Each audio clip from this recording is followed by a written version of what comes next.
In early 1965, the members of an unknown band, Jerry Garcia, Phil Lesh, Bob Weir, Bill Kreutzmann, and Ron Pigpen McKernan, were sitting around and trying to think of a new band name besides the Warlocks.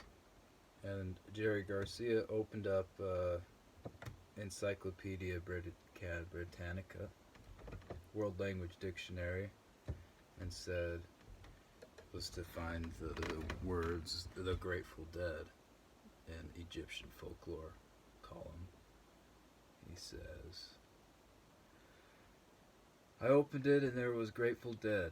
Those words juxtaposed. It was one of those moments, like everything else went blank, diffused, just sort of oozed away, and there was Grateful Dead in big black letters edged around in gold, blasting out at me, such a stunning combination. And that was it.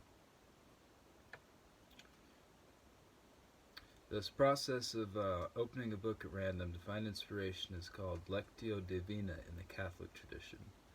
Lectio Divina is a form of prayer meditation dating back to monastic Christians, monks, early Christian monks.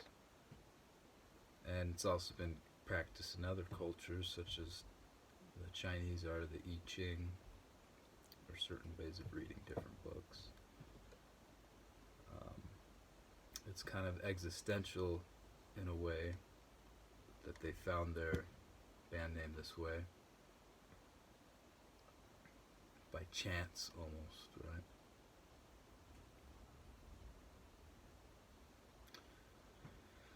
Walter Kaufmann defines existentialism as not a philosophy, but a label for several widely different revolts against traditional philosophy. So, in other words, it's like an anti-philosophy. The Grateful Dead, or Dead for short, were a force of existentialism because of their unorthodox approach to managing themselves. In other words, in many ways, they were really quite the opposite of what you'd expect from a rock band or a musical group. They formed in the California Bay alongside other bands like Jefferson Airplane and Big Brother and the Holding Company, and this music scene they belonged to, and the counterculture movement in art and thinking at this time, formed a kind of renaissance of thinking. And this is similar to many renaissances in thought, besides the Renaissance, including the existential movement in France in the 20s, 30s, 40s, 50s. Kaufman further defines existentialism as the refusal to belong to any school of thought, the repudiation of the adequacy of any body of beliefs whatever, and especially of systems, and a marked dissatisfaction with traditional philosophy as superficial, academic, and remote from life. Looking at this definition, the time and place from which the Dead sprung out could be considered an American movement of existentialism. Radical self-definition, by any means, is also a common thread throughout existential literature. So radical self-definition, in the way that what makes it radical is because we all have to define ourselves some way or another. But to take it to the next level and say, and really do things your own way, and besides just the cliche of that, in art or thinking or anything, I think it defines existentialism, and the Grateful Dead really personifies that. However, the extent of this self-actualization never came at the price of individuality. The importance placed on individual integrity is also a recurring concept in existential philosophy. And the Grateful Dead, a group of strong-willed individuals, use this individual integrity to form a kind of democracy.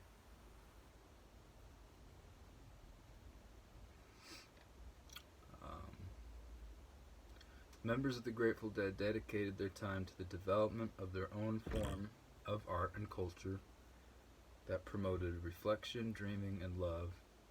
This was made possible because, although the band consisted of hard-working individuals, they functioned as a democracy. Garcia notes, the arrangements are almost nil. The interband collaboration is almost total. So, musically, they had arrangements for their songs, which chords they would go to and maybe the time signature. But as far as just a rough outline of what the song was, that was it.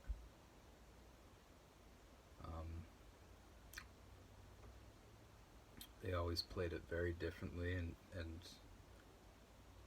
tried to sort of explore the possibilities within a song and sort of spaces between songs, interludes, kind of, where they could explore untraditional avenues of music and sound. And I think that process of really striving for something that hasn't been done before in any field of art, and more than just what's sort of normally expected as to be an original artist, but really radically trying to do something in a completely different way, although it should be noted that they're still using sort of the musical precepts and things.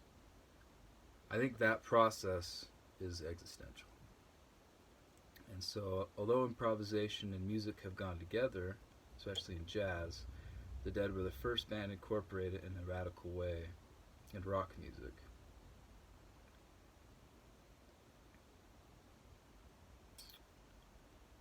Here's a comparison of the song Stella Blue to a poem by Rainier Maria Rilke. The poem Torso of an Archaic Apollo reads, "Nor would this star have shaken the shackles off, bursting with light until there is no place that does not see you. You must change your life."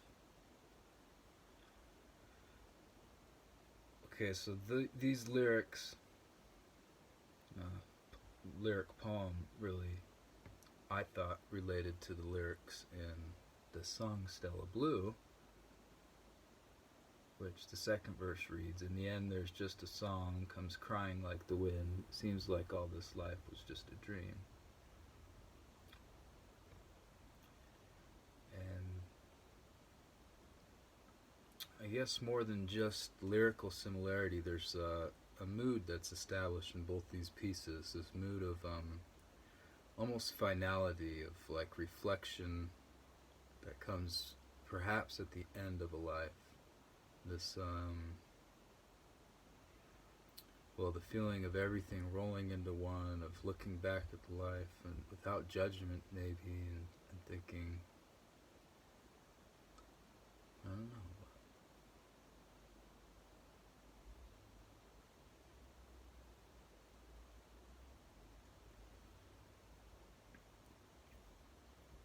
But in Rilke's poem, they're the images of a star and a statue. It's the poem's an ode to some sort of sculpture done by, I don't know who. I think it's a Greek sculpture, a bust almost of Apollo, I guess. And it's a reflection on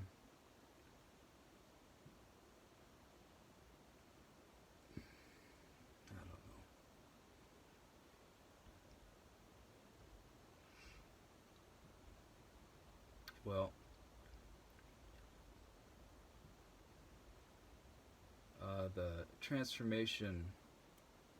The principle of transformation is also another big element in existential philosophy, especially of Nietzsche, if you're going to want to read him as an existential philosopher, poet, which I guess fits. But the idea is that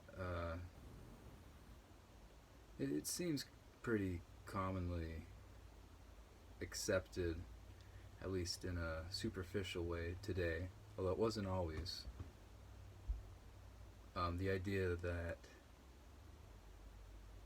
we can transform our lives and our surroundings into whatever our intention, whatever our purpose, or whatever is.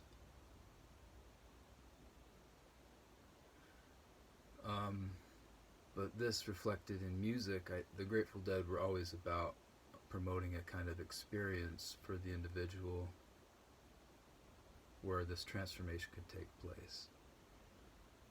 And I think it'd be unfair to a lot of other types of music and musicians to really single the Grateful Dead out as really just doing this. Well, no other music does this. To say that would be unfair. Because I think the aim of all music, if taken seriously, and all art forms if taken this way, is this element of transformation. But the way that ties into many existential texts, I think, is really important. There's this quote from Garcia that said, "I thought maybe this idea of a transforming principle has something to do with it." He's being asked about the band. Because when we get on stage, what we really want to happen is we want to be transformed from ordinary players into extraordinary ones, like forces of a larger consciousness. So, different principles, this kind of idea of collective consciousness, of pursuit of music,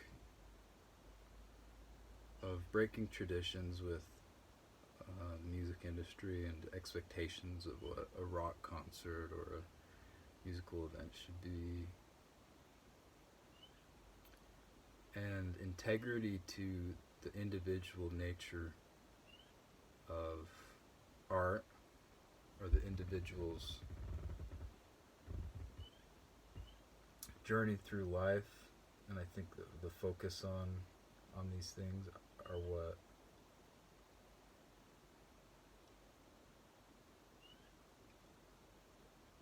sets the Grateful Dead aside as a very existential group of musicians and artists. And that's the thesis of my paper.